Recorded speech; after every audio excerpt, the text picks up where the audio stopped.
नमस्कार फ्रेंड्स, प्रदीप राय आज फिर एक नए टॉपिक के साथ आपके सामने।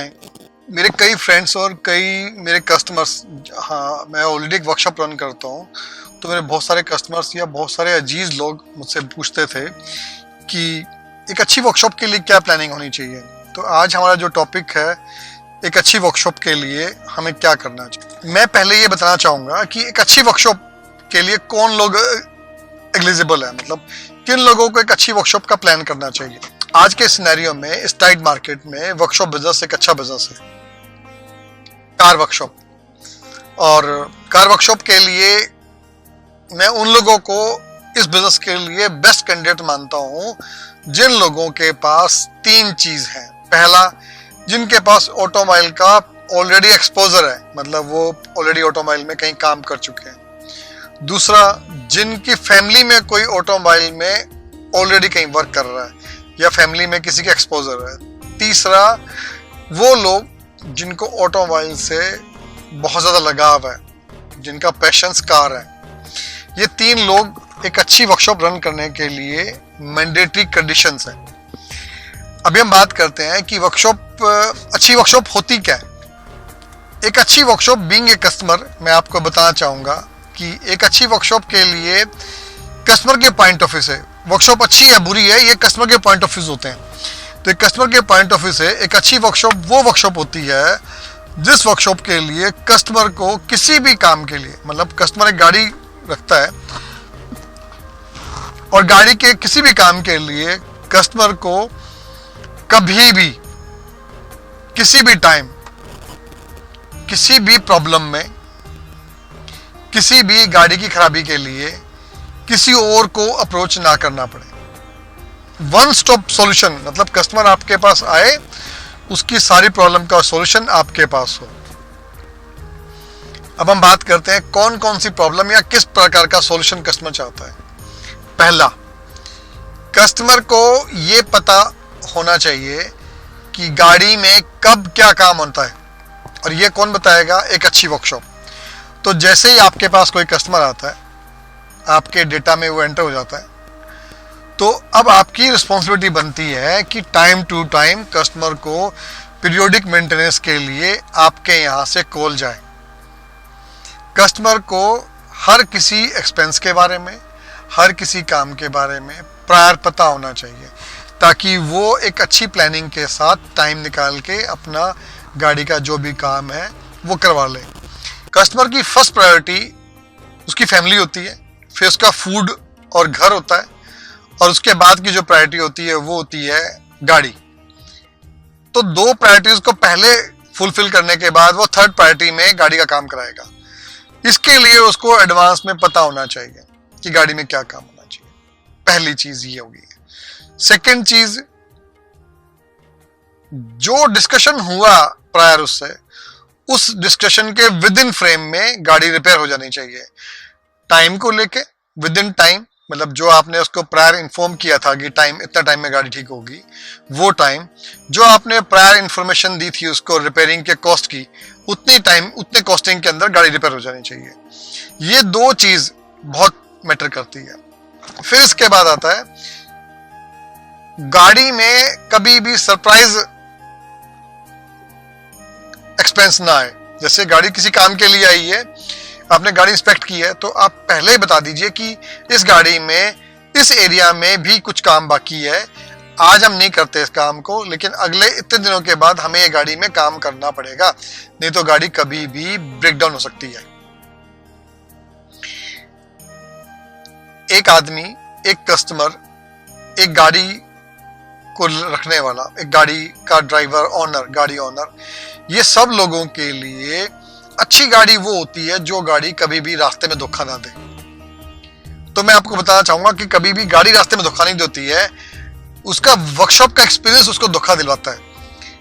अगर वर्कशॉप ने प्रायर इन्फॉर्म कर दिया ड्यूरिंग सर्विस के टाइम पे कि आपकी गाड़ी में ये काम होना है, अगली सर्विस पे ये काम हम करेंगे और इसमें इतना खर्चा आएगा, तो कस्टमर ऑलरेडी अवेयर रहेगा कि अगली बार मुझे इतने पैसे एक्स्ट्रा लगाने हैं।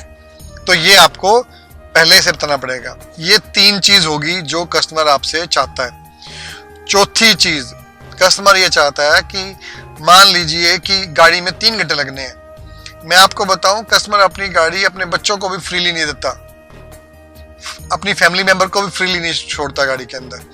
कस्टमर अपनी गाड़ी से बहुत लगाव रखता है।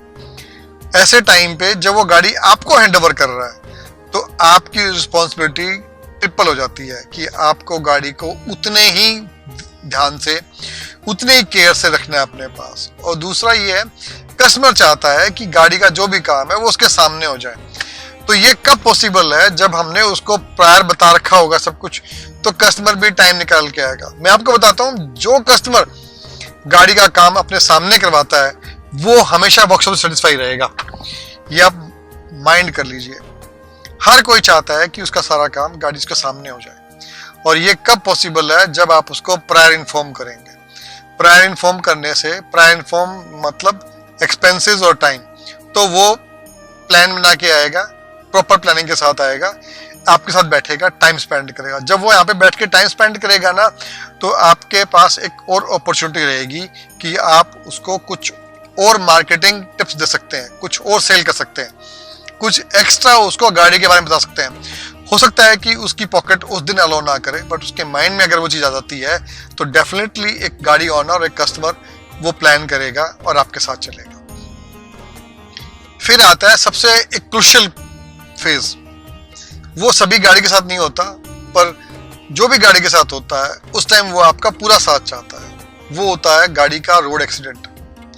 जब भी गाड़ी का रोड एक्सीडेंट होता है तो उसको उस टाइम पे सिर्फ 2 लोग समझ में आते हैं। एक तो वो जिसने इंश्योरेंस काटा है गाड़ी का, एक वो जहाँ से वो रूटीन में काम कराता है। तो वो फेथ कहाँ पे डेवलप है, वो उसको पहले फोन करेगा।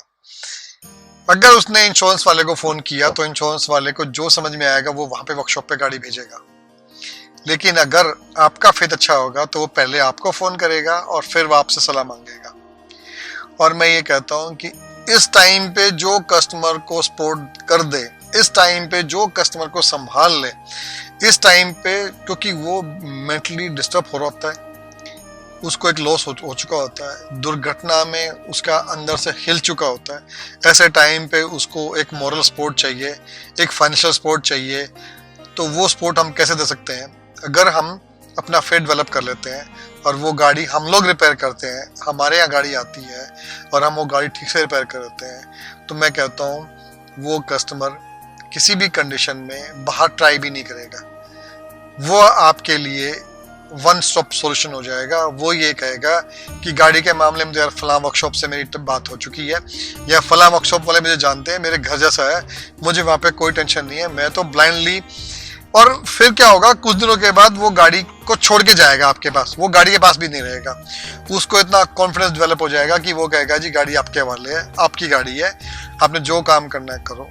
और वो फिर आपसे सलाह नहीं मांगेगा, ना ही आपसे कुछ क्वेरी करेगा। वो इतना फेथ डेवलप कर लेगा कि आपको। ऐसे कस्टमर को कहा जाता है डिलाइटेड कस्टमर, जो खुश है और बहुत ज्यादा खुश है। जो बहुत ज्यादा खुश कस्टमर होंगे ना, जो वर्कशॉप से खुश होंगे, उस वर्कशॉप को कहा जाएगा बेस्ट वर्कशॉप, एक अच्छी वर्कशॉप। और आज के टाइम में ऐसी ही वर्कशॉप अर्न करेगी। ऐसी वर्कशॉप के लिए हमें क्या चीज चाहिए? पहले हमें एक अच्छा इंफ्रा चाहिए, कन्वीनियंट लोकेशन चाहिए, टूल इक्विपमेंट चाहिए, हाईली स्किल्ड मैन पावर चाहिए हमें, और इंश्योरेंस के साथ टाई अप चाहिए। ये सारी चीजें करने में एक नॉर्मल आदमी को टाइम लगता है। लेकिन अगर आप किसी अच्छे ब्रांड के साथ जुड़ जाते हैं, आजकल इंडिया में बहुत सारे मल्टी ब्रांड फंक्शनल हैं, अगर आप किसी भी ब्रांड के साथ जुड़ के ये काम करते हैं तो बहुत इजी स्टेप्स में आपको ये फैसिलिटी बहुत जल्दी मिल जाएगी। और अगर मेरे कोई भी व्यूअर इस बारे में कुछ और जानना चाहते हैं तो वो मुझे डीएम कर सकते हैं, वो मुझे मेरे वीडियो पे मैसेज कर सकते हैं, मैं उनका जवाब दूंगा। और अगर वो चाहते हैं कि मैं उनकी वर्कशॉप एस्टेब्लिश करने में उनकी सपोर्ट करूं, वो भी मैं उनके कर सकता हूं। मैं उनके लिए मीटिंग अरेंज कर सकता हूं। जो जितने भी ये अच्छे ब्रांड के मल्टी ब्रांड आउटलेट्स हैं, फ्रेंचाइजीज जो प्रोवाइड करते हैं, उनके साथ मीटिंग करके एक हेल्दी हम लोग रिजल्ट निकाल सकते हैं, जिससे हम लोग एक नए बिजनेस में एंटर कर सकते हैं। तो आशा करता हूँ मेरी आपको वीडियो पसंद आई होगी, और मैं ये भी चाहता हूँ कि मैं आप लोगों से एक्सपोर्ट भी चाहता हूँ कि जो भी मेरे व्यूवर्स हैं इस वीडियो को देख रहे हैं वो इस वीडियो को लाइक करें और शेयर करें और कमेंट्स करें कि अगर उन्हें मान लीजिए कुछ और सपोर्ट चाहिए इसमें, या किसी और ऑटो के रिलेटेड, मतलब ऑटोमोबाइल के रिलेटेड कोई और डिस्कशन, कोई ऐसा पॉइंट है जिस पे हम लोग और बात कर सकते हैं, डिटेल नॉलेज चाहिए, तो मैं उसके बारे में भी एक वीडियो बना सकता हूँ। तो प्लीज़ मेरी इस वीडियो को लाइक करें, सब्सक्राइब करें और बेल आइकॉन पे क्लिक करें ताकि आने वाली वीडियोस आपको सबसे पहले मिले, इंफॉर्मेशंस मिले, और मैं डिफरेंट फील्ड में आपको ऑटोमोबाइल के रिलेटेड, इंश्योरेंस के रिलेटेड मैं आगे वीडियो लाता रहूँगा। Thank you.